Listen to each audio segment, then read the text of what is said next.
Referentes aí o que a gente estava vendo, na última aula a gente começou a ver a parte de força de atrito, né? A gente já estava vendo força de atrito, algumas situações, chegamos a ver esse exemplo aqui do trem. É, já é, teve gente que fez essa questão aqui de forma diferente, ou seja, em vez de calcular essa T23 e T23 aqui, ele imaginou como se fosse um bloco só, o 2 e o 3. Tá certo também, acho que sai até mais rápido na verdade. Eu só fiz no passo a passo mesmo, como ficaria, mas não tem problema nenhum. E a gente viu a parte de plano inclinado. E qual era a ideia do plano inclinado? Em vez de eu ter a minha força peso para baixo, eu vou distribuir essa força peso em um peso de x e um peso de y. Ou seja, vai acabar entrando um seno e cosseno. Então a única coisa que precisa gravar é esse cara aqui, ó, que meu peso de x, meu px, é igual a um peso vezes cosseno, meu peso de y é igual a um peso vezes seno. Só isso que precisa gravar. Então, em vez de eu ter uma única força, peso, apontando para baixo, agora eu vou ter duas forças, um px e um py. Então, como questão, eu pedi para vocês fazerem a questão 128 da apostila. Então, vamos lá. Questão 128. Beleza. Então, na questão 128, vou jogar ali para gente, ficar mais fácil para resolver.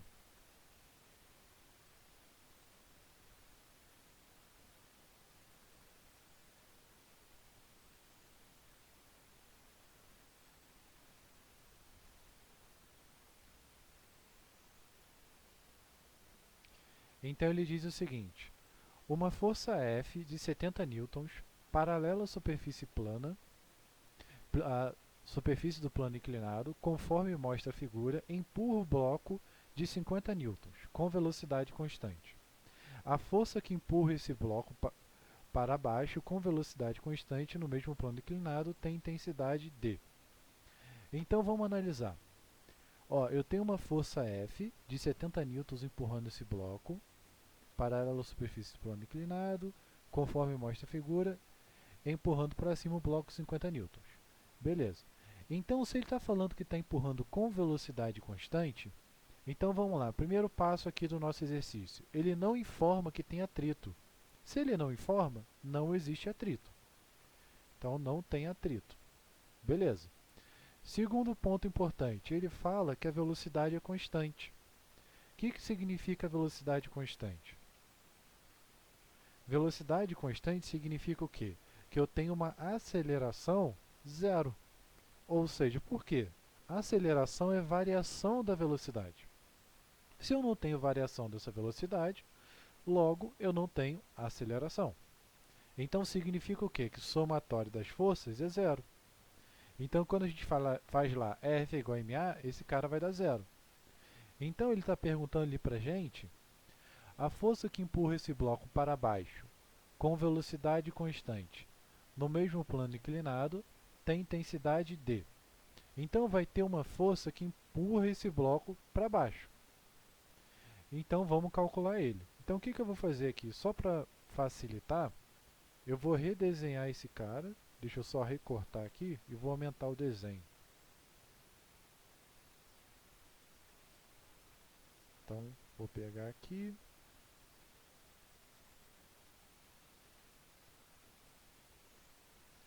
botar as alternativas.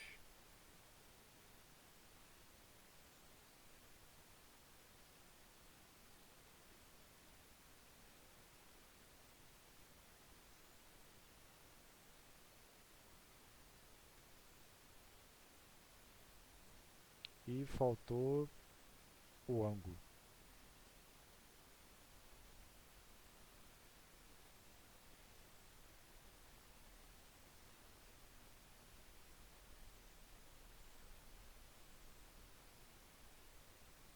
Beleza. Então, o primeiro passo para a gente poder resolver qualquer questão, sempre indicar quais são as forças que atuam no meu sistema. Então, eu vou redesenhar aqui ele, até deixei ele separadinho aqui para ele poder ficar maior. E quais são as forças que vão atuar nesse meu sistema? Então, vamos lá. Eu vou botar aqui no canto. Eu tenho o quê? Eu tenho a minha força peso, Só que a gente viu que a gente decompõe essa força-peso em duas, ou seja, uma peso de x e uma peso de y. Então vamos lá. Eu vou ter uma peso para cá, que seria a nossa peso de y, e eu vou ter uma força peso de x para cá. Eu vou ter uma normal, que ela é sempre perpendicular ao plano, que ela vai apontar aqui para cima.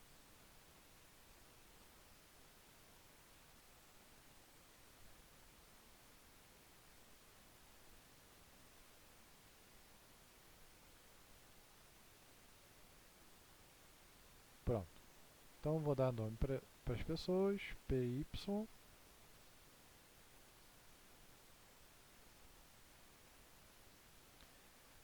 Aqui vai ser PX. Aqui é normal. Então deixa eu só ler o enunciado de novo para entender o que ele quer.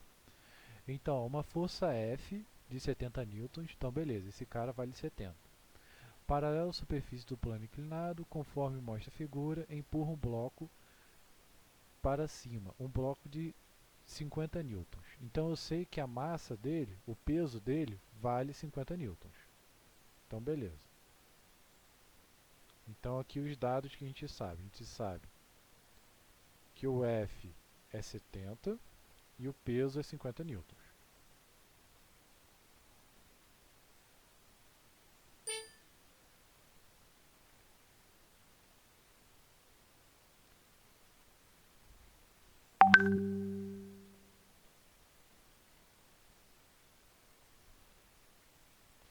Então vamos lá. A força que empurra esse bloco para baixo com velocidade constante. A força que empurra esse bloco para baixo com velocidade constante no mesmo plano inclinado tem intensidade D. Então ele quer saber o que? A força que está puxando esse bloco para baixo, ou seja, meu Px. É ele que eu quero saber. Então quem vai ser o meu Px? Então, nesse caso aqui,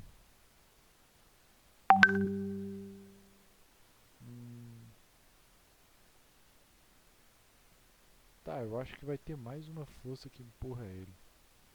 Eu vou fazer aqui como se fosse exercício, mas eu acho que vai estar errado. Depois eu explico o porquê. Por que que acontece? Se eu for calcular esse meu Px, como ele fala que tem uma velocidade constante, significa que a aceleração é zero. Então significa que tanto a força quanto o Px, esses caras aqui vão ser iguais, né? Ou seja, ele já seria 70. Essa seria a minha analogia. Mas não temos 70 na resposta, então provavelmente deve ser utilizando a relação calculando Px. Então Px, ele é o que? Ele é o nosso P seno do ângulo. Então é P seno de 37 graus. Ou seja, peso a gente sabe que vale 50. Então peso a gente sabe que vale 50. Seno de 37 a gente sabe que vale 0,6. Então, se for multiplicar esses caras aqui,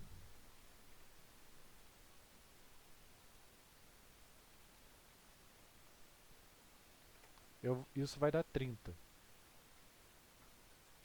Então eu terei aí 30 newtons. O que seria a letra B? Que eu acho que seria essa resposta. Alguma dúvida, alguma pergunta sobre essa questão?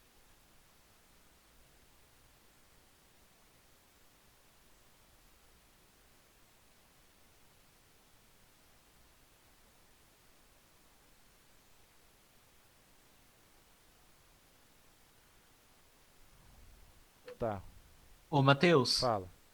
eu tava vendo aqui no gabarito, é a letra E. É isso que eu estou pensando aqui. O que poderia ser? O gabarito tá falando que é a letra E. Então vamos lá. Vamos ver se a gente errou alguma coisa. Então aqui, ó. Representando. Ah, ele está considerando atrito, ó. Então o que ele quer saber é o atrito.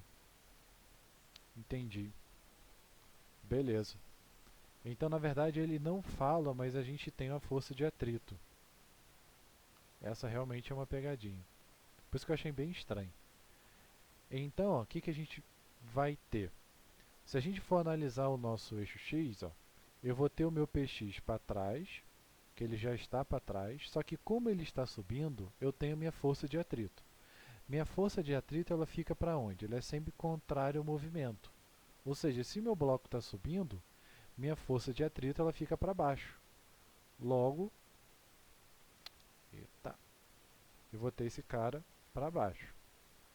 Então, se a gente fosse analisar as forças que atuam nele, eu teria o seguinte: o nosso F continua aqui quietinho, o nosso peso continua aqui quietinho, Px também, né? Porque aproveitar que a gente já calculou ele, não precisa calcular de novo. Então, se eu fosse analisar todas as forças no meu eixo X, o que, que a gente vai ter aqui? Ó?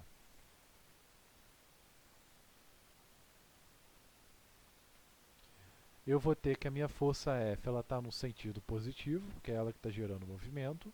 Quem está no sentido contrário? O meu peso de x e a minha força de atrito. Como a minha aceleração é zero, posso até botar massa vezes aceleração.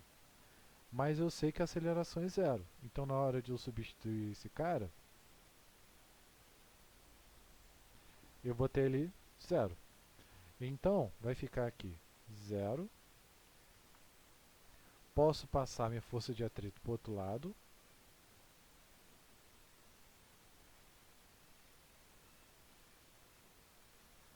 Então, meu F ele vai valer 70.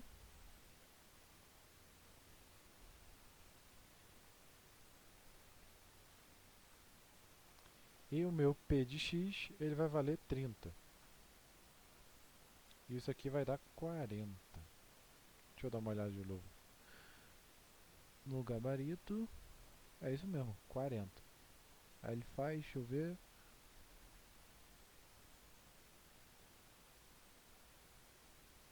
Hum?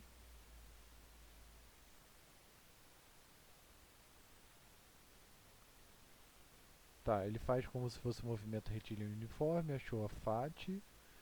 Aí depois, marcando agora as forças do corpo quando ele é empurrado para baixo. Tá, ele vai ser empurrado para baixo por uma força F'. Então tá. Ok. Então a gente vai achar nossa FAT. E aqui vai dar 40. Beleza. Aí o que acontece? Parece depois que ó, ele é empurrado para cima com o bloco e depois ele pergunta a força que empurra esse bloco para baixo, com velocidade constante. Então significa o quê? Eu tiro essa força de 70 e agora esse bloco está descendo com uma velocidade constante. É isso que ele está dizendo na questão. Então, vou até botar aqui, ó.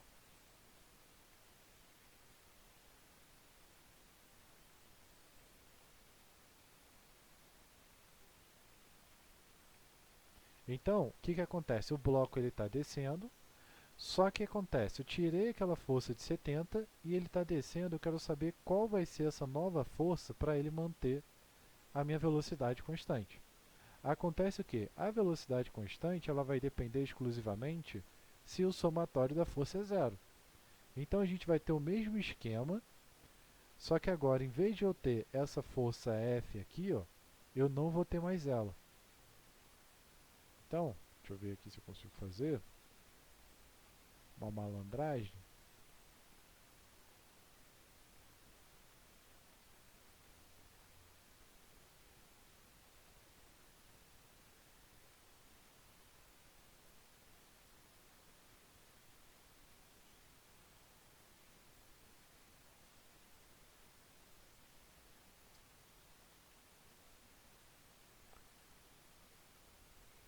Espera aí. Pronto.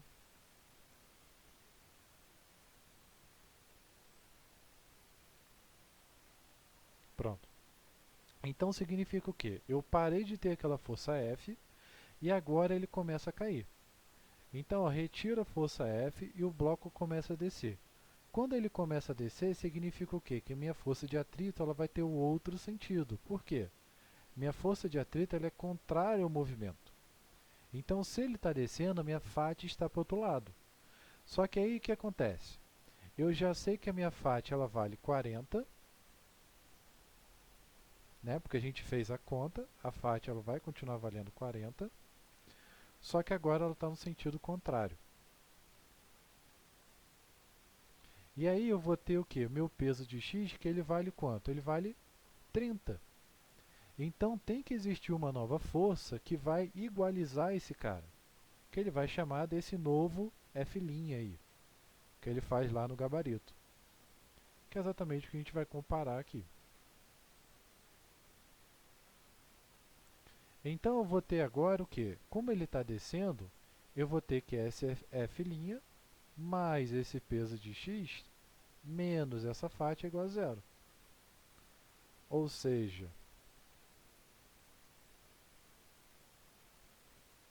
o peso de x ele vale 30, a minha faixa ela vai valer 40, logo um menos o outro vai dar 10. Então, menos 10,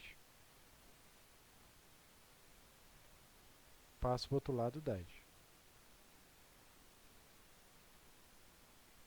Entenderam mais ou menos a questão? Foi todo mundo?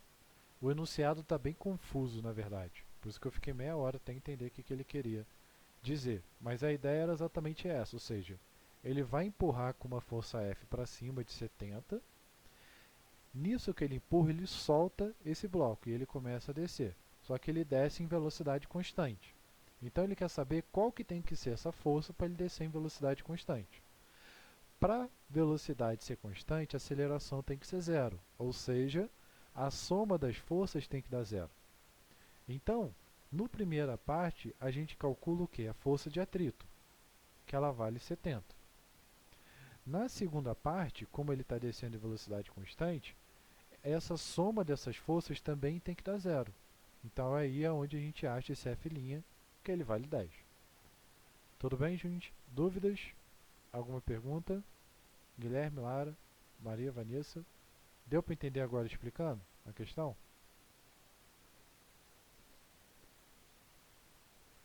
Pois, gente, conseguiram entender?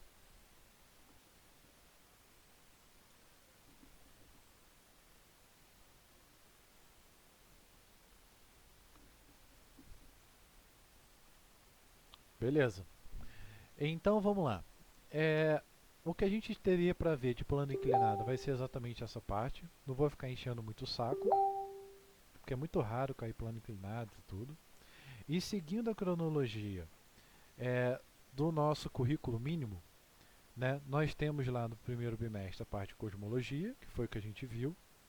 Temos a parte de forças, só que nós vimos tanto força quanto cinemática. Conseguimos andar bem. E no terceiro bimestre a gente tem o que a gente chama de relatividade geral e restrita. E é aqui que a gente vai começar a filosofar um cadinho. Então, o que acontece? Vamos para esse conceito.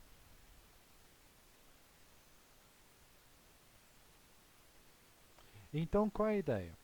O que é relatividade? Relatividade é algo relativo, ou seja, é uma forma com que você vê as coisas. Então, Galileu, ele achava o quê? Que tudo, ele achava que o espaço ele mudava, ele variava, né? Deixa eu achar a fórmula aqui que vai ficar mais fácil.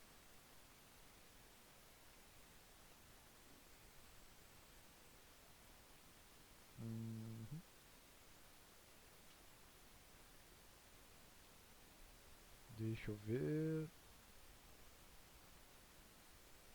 Aqui, ó. Então o que acontece?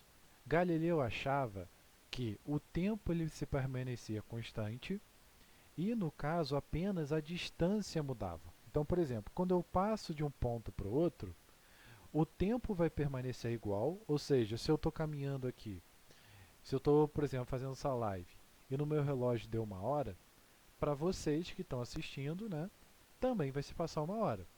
Só que, por exemplo, o espaço vai ser diferente, porque o espaço que eu percorro é um espaço diferente que você percorre. né? Eu caminho de forma diferente, a gente caminha de forma diferente. Mais ou menos esse o conceito que Galileu tinha sobre a relatividade. Ou seja, a única coisa que muda no nosso universo é o espaço. Então aqui eu tenho um exemplo de um referencial, que é esse preto. Lembra que a gente começou a estudar lá em cinemática o que era referencial, que é um ponto de referência? E aqui eu tenho um referencial que ele está se movendo com uma velocidade. Então pensa, por exemplo, você parado e o carro indo embora, né? Ou o ônibus que você acabou de descer, ele está seguindo lá, né? Você chegou no seu ponto e o ônibus está seguindo embora. Então o que acontece? Se a gente fosse analisar esse ponto em relação ao primeiro referencial e em relação ao segundo, né? Lembra quando a gente começou a falar sobre referencial? Que dependendo do ponto que eu escolho, ele fica simples ou ele fica difícil? Né? Por exemplo, eu posso levar em consideração que a Terra ela é fixa, parada. Mas eu posso levar em consideração que a Terra está girando. Só que no momento que eu levo em consideração que a Terra está girando, eu tenho que levar em consideração o movimento de translação da Terra. Ou seja, as contas começam a complicar. Porque agora eu tenho que levar em consideração que esse corpo está girando, né? Porque a gente está na Terra. Então as contas elas começam a engrandecer, começam a se complicar. Por isso que a gente falou que o referencial é muito importante. Então,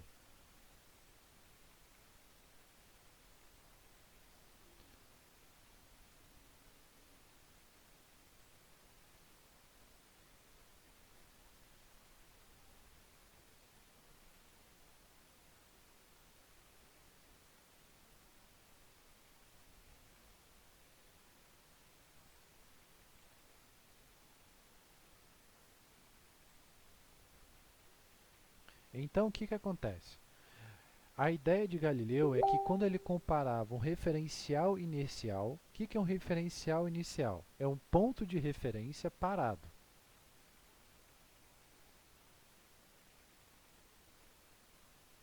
Quando para um referencial não inercial, ou seja, um ponto de referência em movimento. Ou seja, é você parado ali tomando sorvete no banco e você vendo o ônibus ir embora. Então você é o referencial inercial, porque você está em inércia, está parado. Já o ônibus ele está indo embora, né? Então ele é um referencial em movimento. Então se eu fosse analisar, por exemplo, um ponto em relação a você parado, a distância entre você e esse ponto vai depender exclusivamente da distância de um ponto a outro. Né? Você está aqui, eu estou só medindo a distância. Mas se eu fosse analisar, por exemplo, a distância desse ponto para o ônibus, essa distância ela vai mudar com o tempo. Por que, que ela vai mudar com o tempo? Porque cada vez mais o ônibus vai se distanciar desse ponto. Então imagina lá, você está parado.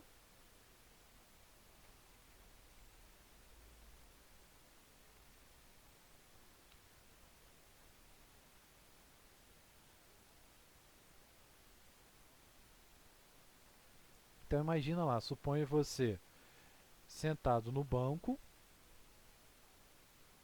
ou seja, nosso referencial inercial.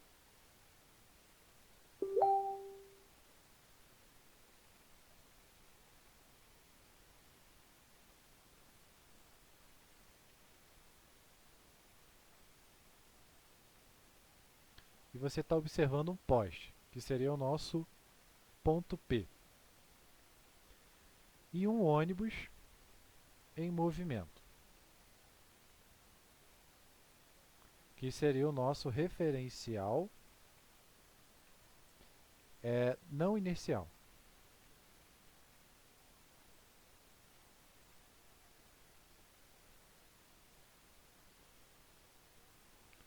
Então, o que, que vai acontecer?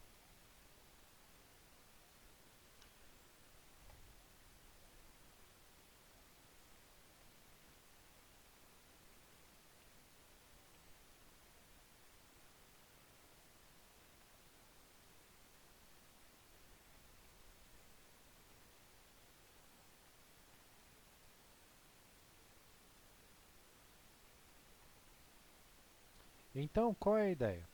A distância entre você e o poste é uma distância fixa, porque você está parado e o poste também está parado. Ou seja, são dois referenciais inerciais. Mas a distância entre o poste e, por exemplo, o, o ônibus é uma distância que ela depende do tempo, porque o ônibus se afasta do poste. Então, quando a gente olha esse gráfico aqui, ó, a gente vê que no eixo x está escrito x menos vt, ou seja, é a posição desse cara menos a velocidade vezes o tempo. Né? Lembra lá, velocidade é distância sobre o tempo, se o tempo está dividindo, então eu posso dizer que a distância é a velocidade vezes o tempo. Equação do sorvete. S é igual a S0 mais VT. Então eu consigo comparar essas posições através dessas fórmulas aqui. Ó. Então a transformação de Galileu, para que ela serve? Ela serve para eu sair de um sistema que eu seja um sistema inercial para um sistema não inercial. É essa a ideia da relatividade geral, né? Que é o que a gente está vendo, que é a relatividade de Galileu. Pegaram mais ou menos a ideia? Conseguiram entender o que é relatividade geral? Foi, gente? Guilherme, Vanessa, Lara, Maria. Então, o que acontece? A relatividade geral é mais ou menos essa ideia. Só que o que acontece? É, existia um cara chamado Lorentz. E ele percebeu que não era só a distância que mudava, o tempo também mudava. Então, em vez de eu ter uma relatividade geral, eu começo a ter o que eu chamo de uma relatividade restrita, que é dada por Lorentz. Ou seja, acho que é Lorentz com E. Ou é assim.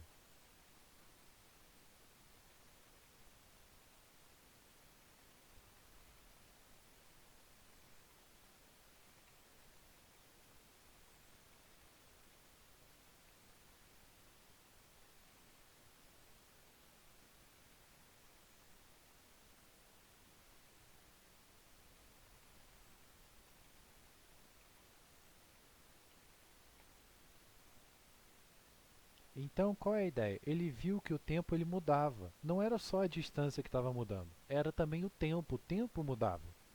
E é essa a ideia que ele percebeu que isso ocorria para velocidades muito elevadas. Então,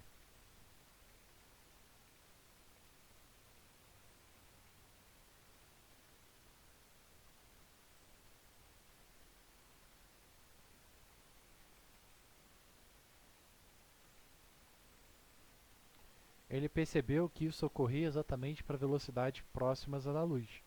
Ou seja, o tempo passava de forma diferente para quem estivesse viajando a velocidade da luz em comparação com outros. Essa é a ideia da relatividade restrita. Por que restrita? Porque ela depende de uma condição que tem uma velocidade muito elevada. Então, a gente vai ter, deixa eu ver.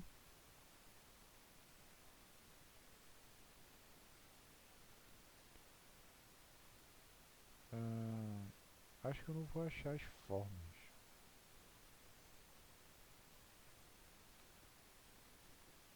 Eu acho que eu não vou achar.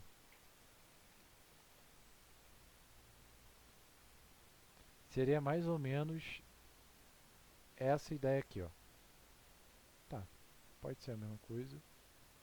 Ou seja, a gente vai ter ali a combinação da velocidade, né? Ou seja, quando você tem esse efeito, você tem que levar em consideração que o cara ele vai ter uma velocidade e essa velocidade ele vai mudar.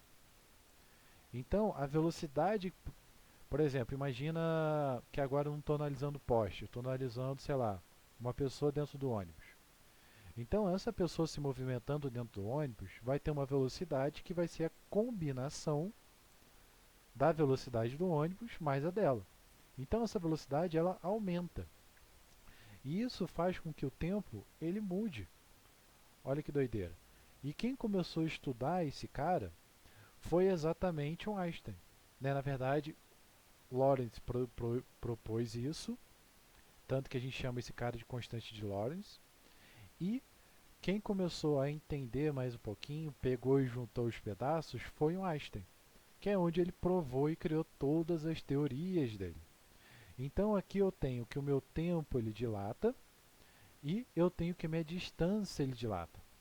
Só para a gente ter uma pequena noção.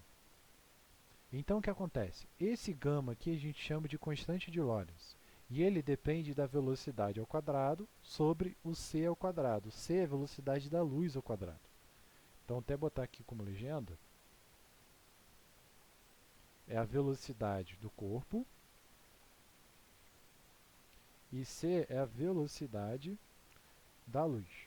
Então o que acontece? Para velocidades muito pequenas, 1 menos isso aqui vai tender a zero, né? 1 dividido por 1 milhão é zero. Então 1 menos zero, zero. Raiz de 1, 1. Então 1 sobre 1, 1. Ou seja, ele vai tender a nada. Mas conforme eu vou aumentando esse cara, ele vai começar a crescer. Então, deixa eu dar uma ajustadinha aqui um pouquinho melhor.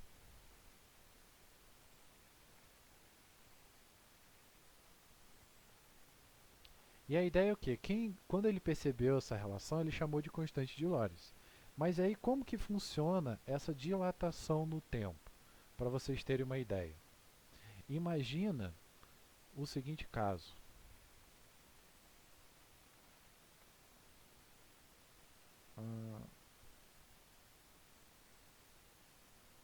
Tá, eu posso considerar...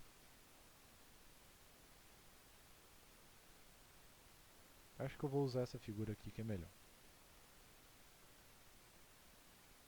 Então vamos ver se vocês conseguem entender. Então imagina que eu tenho dois relógios. Um relógio ele está em movimento, que é esse relógio aqui, que é esse cara aqui, ó, pensa que eu tenho, sei lá, um espelho e uma parte aqui em cima, e eles estão em movimento. Basicamente essa é a ideia. Imagina que eu tenho o outro parado. Então, aqui, ó, eu tenho outro parado. Então, o que que acontece? Se esse relógio está parado, como que funciona esse relógio? Imagina que o relógio ele funciona da seguinte forma, ele tem dois eventos. Para ele contar um segundo, a luz ela tem que sair daqui de baixo, tem que bater aqui em cima e tem que voltar. Então, quando ele faz isso, ele considera como se fosse um segundo. Tudo bem?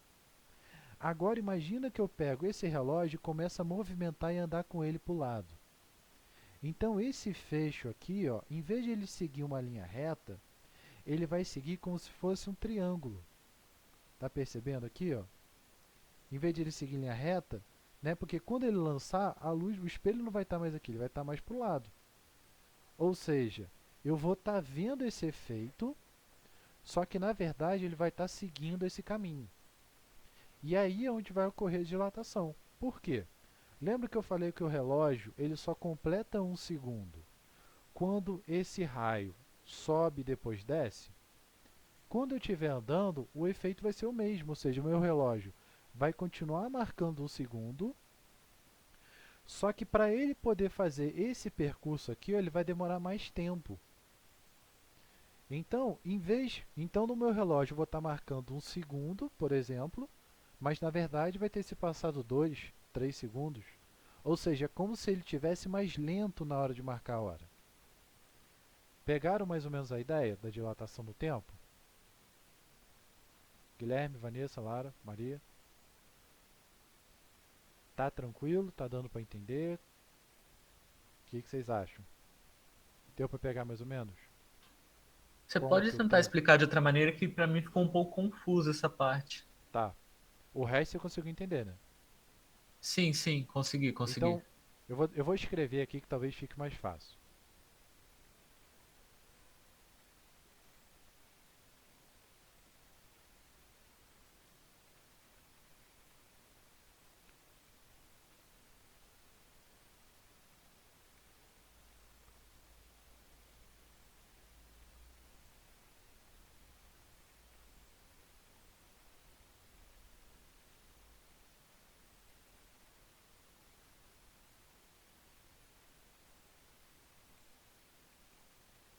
Então, o que eu escrevi aqui? Ó?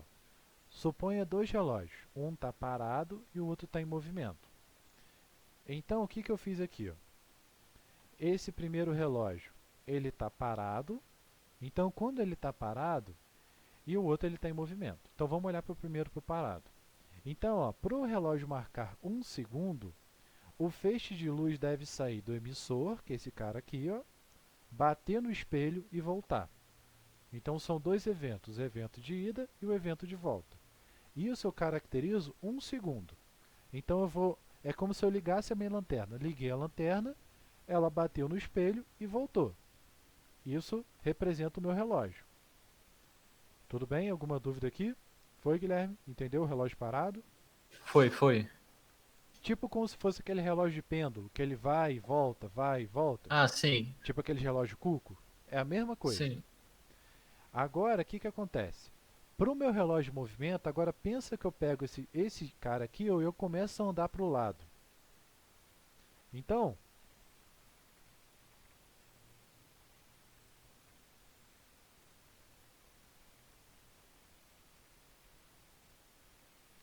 repara, a ideia é o quê? O raio de luz ele vai sair do emissor e vai chegar no espelho. Só que aí qual é a grande sacada? Quando eu estiver em movimento, esse cara aqui, ó, ele não vai andar em linha reta. Por quê? Se ele andasse em linha reta, quando ele emitisse esse laser aqui, ó, o espelho não estaria mais ali. Então ele iria embora, mas não é isso que acontece. Ou seja, o raio de luz ele vai acompanhar o espelho.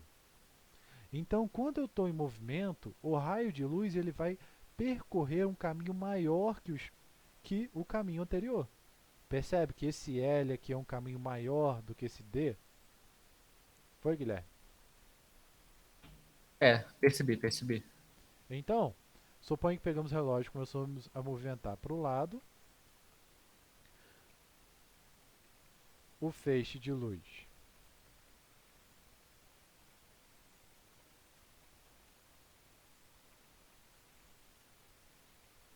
Só que qual é o lance? Lembra que eu falei que o relógio ele só marca 1 segundo quando o raio de luz bate lá em cima e volta? Então, o que acontece?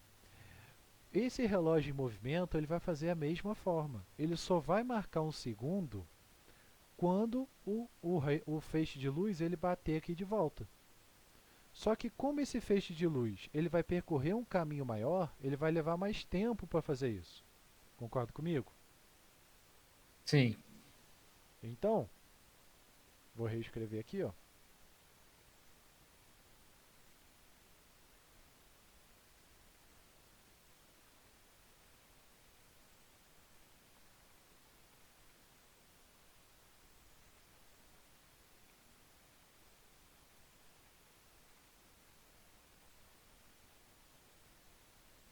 Então, o que acontece? Como ele demora mais tempo, significa que ele vai demorar mais tempo para completar 1 segundo. Ou seja, o meu relógio ainda marca 1 segundo, mas ele vai demorar para fazer esse 1 segundo. Pegou a ideia? Deixa eu ver se eu entendi. Então, se a velocidade do emissor fosse maior, o tempo que ele levaria para poder chegar novamente nele seria maior. E por isso ocorre essa dilatação, é mais ou menos isso? Isso aí. Então Ah, então é peguei. como se o relógio ele tivesse em câmera lenta, mas ele ainda está funcionando. Ou seja, você estaria marcando lá 1 hora, passou-se 1 hora, mas para mim que estou em uma velocidade muito elevada, teria se passado, por exemplo, 3 horas. Ah, Entendeu mais ou menos? peguei. Agora peguei. Ou seja,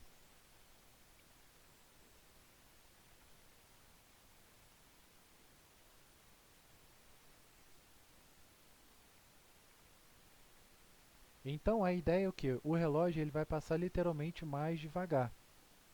É essa a sacada. Então, a ideia é que quem está segurando o relógio, o tempo passa mais devagar. Porque esse cara aqui é como se fosse o relógio da minha vida, ou seja, da pessoa que está segurando. Então a pessoa, para ela, passou 1 segundo, mas para você que marcou ali no cronômetro, não passou 1 segundo, o tempo passou mais. Vocês já viram um filme, por exemplo, Interestelar? Já ouviram falar algo do tipo? Eu já vi algumas partes, sim.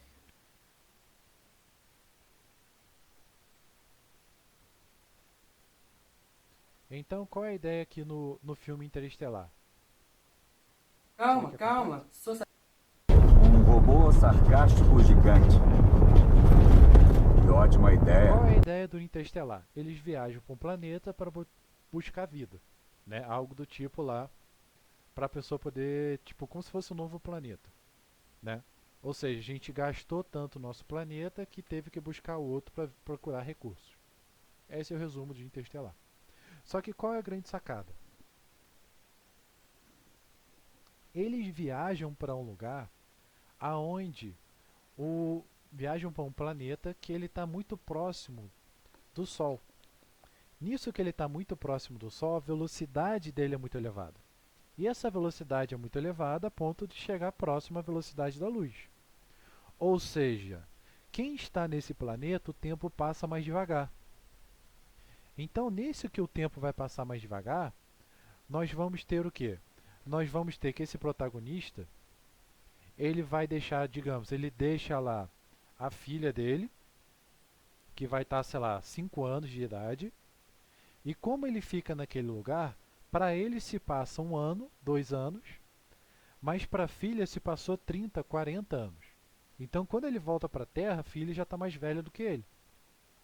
É mais ou menos essa a ideia da dilatação no tempo. Pegaram mais ou menos? Sim, sim. Deu pra pegar. Então, a dilatação no tempo é exatamente isso, ou seja, o tempo ele dilata para frente. Deixa eu ver se tem alguma.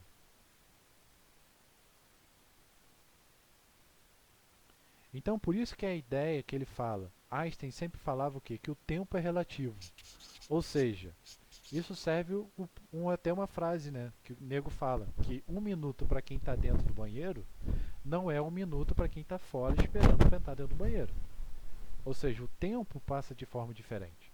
E a percepção que a gente tem do tempo é algo que muda. Né? Basicamente, Todos nós já tivemos uma crise de caganeira.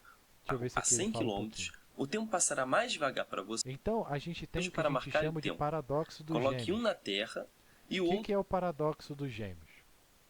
O paradoxo dos gêmeos significa o quê? Eu vou pegar um gêmeo meu,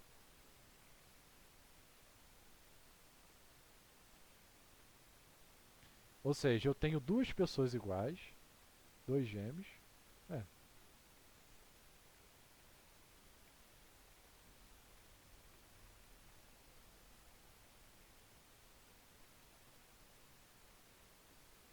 Então eu pego duas pessoas que são gêmeas, têm a mesma idade, em um eu foguete pego em uma órbita na delas e Terra. envio para o espaço. Por estar em alta velocidade, Como eu o vou enviar relógio essa do irmão pessoa para o espaço, o tempo vai passar de forma mais devagar para ela, porque é ela que tem alta velocidade.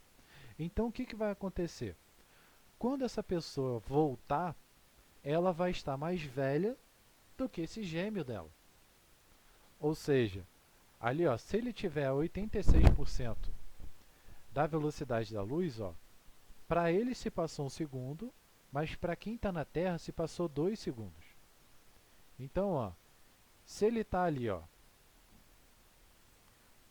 usando a própria figura, se ele tiver 86% da velocidade da luz e ele está a 5 anos no espaço, quem está na Terra passou-se 10 anos, ou seja, o dobro do tempo. É essa mais ou menos a ideia do paradoxo dos gêmeos. Ou seja, o tempo ele passa muito mais devagar para quem está viajando. Então,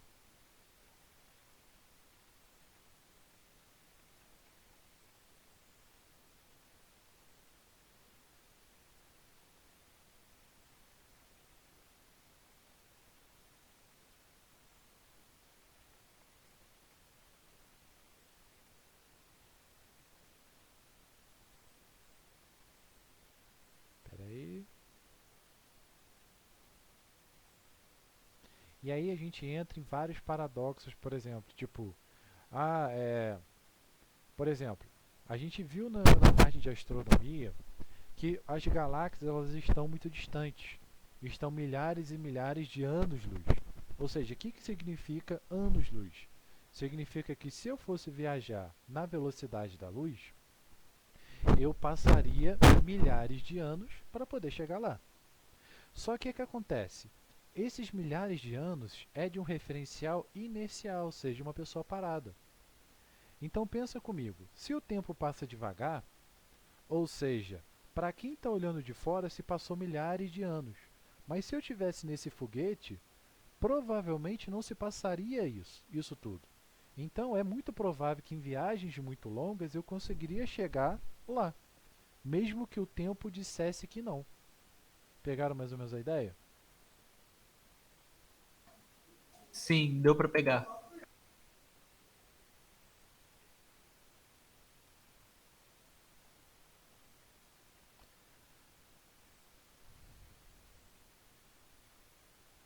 Ó, então o exemplo é estando a 86% da velocidade da luz, temos que o astronauta viajando 10 anos, o gêmeo na Terra, vou botar aqui, se passará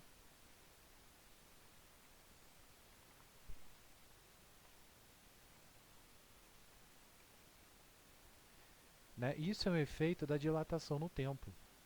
E acontece que o próprio espaço também dilata. Existe outro exemplo muito interessante que é o chamado experimento de Boole. Ou seja, o que significa isso? Existe uma partícula que ela demora milhares de segundos para poder chegar, milésimos de segundos para poder chegar na superfície da Terra. Então pensa assim, pensa no meteoro, né? Pensa no meteoro caindo. Então, para ele poder atravessar a crosta terrestre, ele leva, sei lá, 1 segundo para chegar na crosta terrestre. Só que ele se desfaz, ou seja, ele desaparece em meio segundo. Então, a priori, o que a gente imaginaria? Se demora 1 segundo para ele chegar, e em meio segundo ele vira pó, então eu posso pensar que ele não vai chegar na Terra, certo? Não vai chegar no solo. Só que quando a gente faz experimento, a gente vê que chega no solo. Mas por que ele chega no solo? Porque para ele não se passou 1 segundo, se passou 0,5. Ou seja, aquela distância que ele percorreu para ele foi o tempo necessário para ele chegar na Terra. Ou seja, o tempo para ele passou de forma mais devagar. Pegaram mais ou menos a ideia?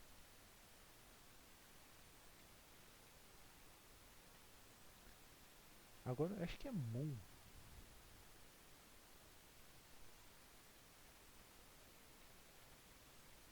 Deixa eu ver se tem alguma foto dele. É Moon.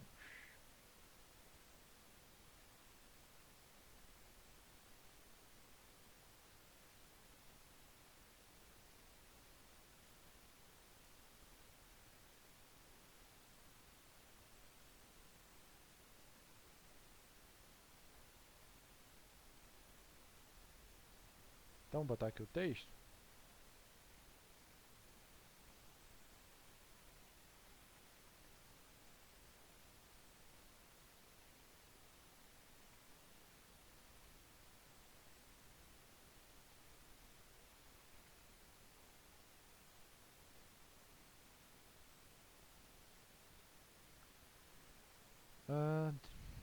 Deixa eu ver, velocidade, distância sobre tempo, então tempo é distância sobre velocidade. Tá, então se eu fizer 15 vezes 1000, dividir pela velocidade da luz, que é 0,9998 vezes 3 vezes 10 a 8. 1, 2, 3, 4, 5, 6, 7, 8. Então beleza, ele vai levar 5 vezes 10, 5 elevado a menos 5 segundos. Então ele leva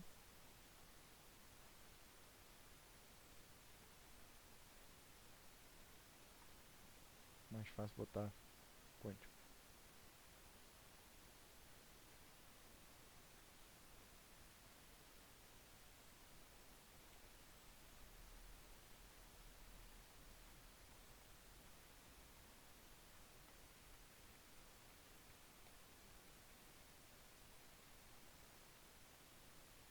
Então o que acontece? O Moon ele vai levar essa quantidade aqui de tempo para ele poder chegar na Terra. Entretanto,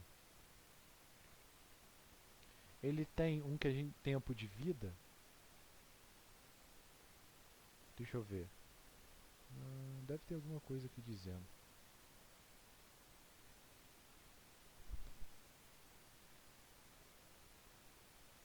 3 microsegundos.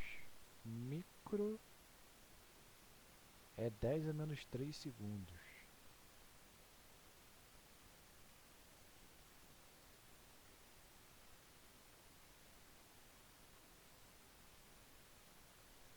Trinta microsegundos.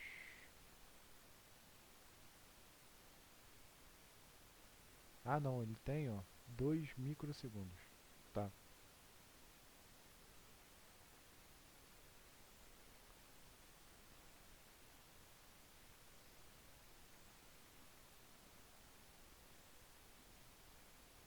É 10 elevado a menos 6. Micro é 10 a menos 6. Então,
pegaram mais ou menos a ideia do Moon? Ou seja, teoricamente ele não chegaria na Terra, porque ele não tem tempo de vida suficiente para isso. Mas, como o tempo passa mais devagar para ele, porque ele tem uma velocidade muito absurda, então ele vai acabar chegando na Terra. Mais ou menos essa é a ideia que a gente tem. Alguma pergunta, alguma dúvida? Guilherme, Lara, Vanessa? Tranquilo? Beleza, só pra gente não se estender muito. Existe um filme muito interessante, não sei se vocês já ouviram falar do filme Planeta dos Macacos. Só que aqui eu estou falando do Planeta dos Macacos, o original. Esse filme vale muito a pena vocês procurarem ver.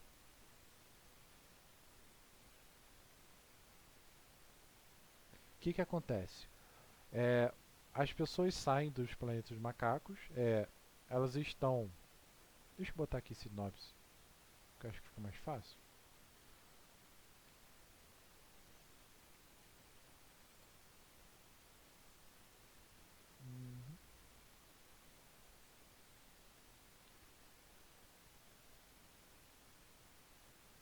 É esse aqui, ó. Então, a ideia do livro, do filme, na verdade, é o seguinte. É uma quantidade de gente que ele está voando no espaço, né? Fugiu do planeta, porque o planeta não estava em condições muito boas e tudo mais, né? E eles estão vagando no espaço procurando algum lugar para ficar. Em resumo é essa. E nesse tempo que eles estão vagando e tudo mais, eles encontram um planeta e nesse planeta ele está sendo habitado por planetas. Que é esse aqui, ó. Planet of Apes 2001. Então, vou botar aqui. Só que aí o que acontece? É esse primeirão aqui, ó. Eles estão lá, vê que o planeta está sendo dominado ali por macacos, né? Macacos inteligentes. E o filme vai se decorrendo ao longo da história, tudo, tipo, pô, interessante, né? Existia um planeta que tem macacos, né, que dominam.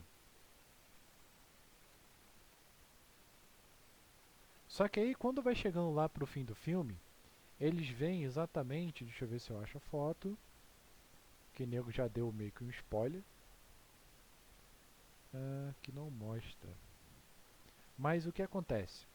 Esse planeta do macaco, basicamente, ele era a Terra. Ou seja, no final ele mostra a Estátua da Liberdade na areia. É isso que eu estou querendo achar.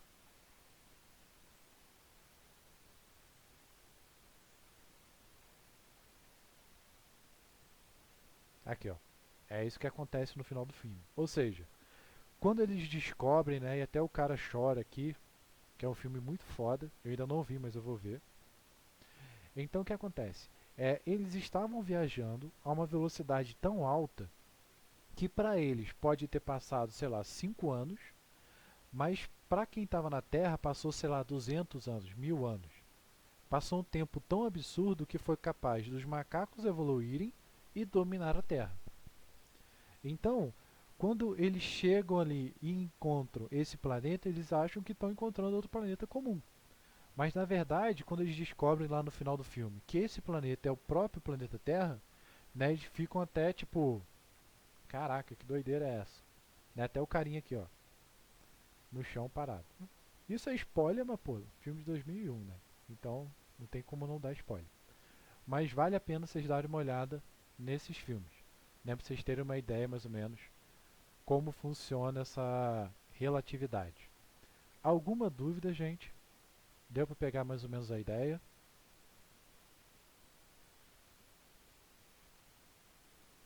Pegaram mais ou menos a ideia de o que é relatividade geral, o que é relatividade restrita, como que o tempo dilata?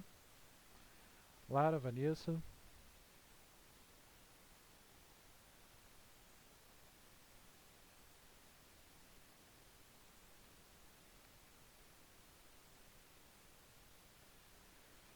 Então, vocês querem continue, quer que para? Que daqui pra gente terminar a aula é bem pouco. Mas se quiser a gente continua na próxima aula. O que vocês acham?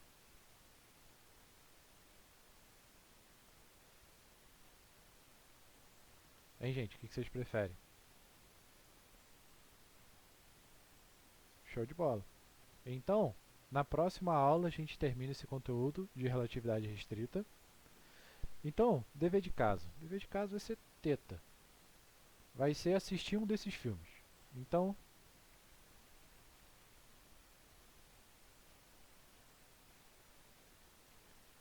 tem que assistir aí, pra casa.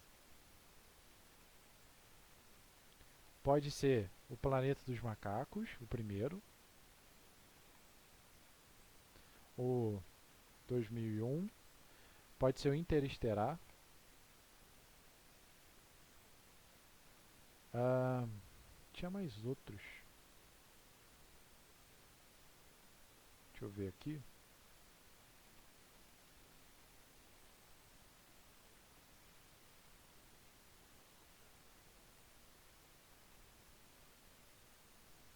Só que eu não queria uns filmes tão ficciosos.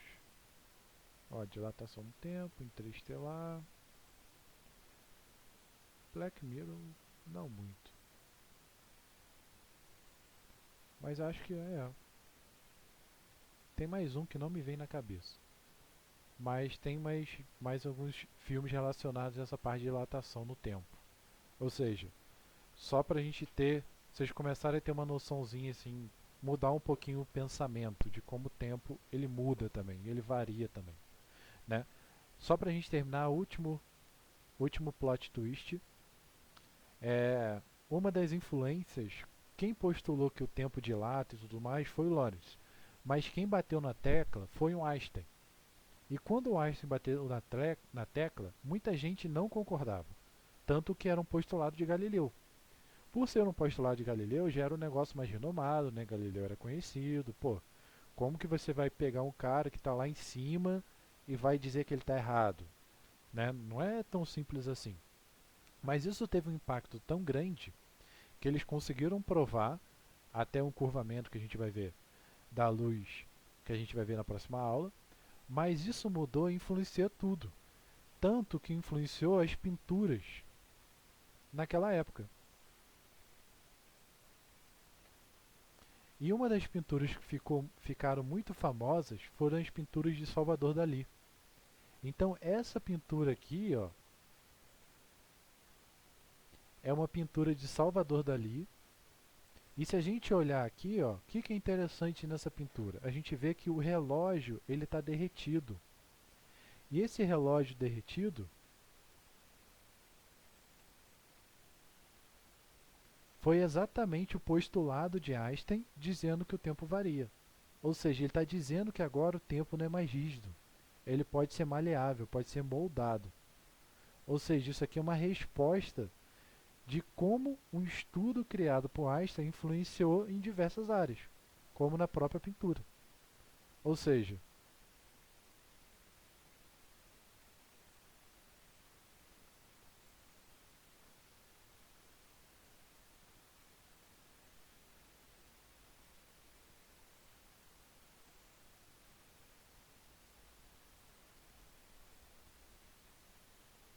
tudo bem, gente?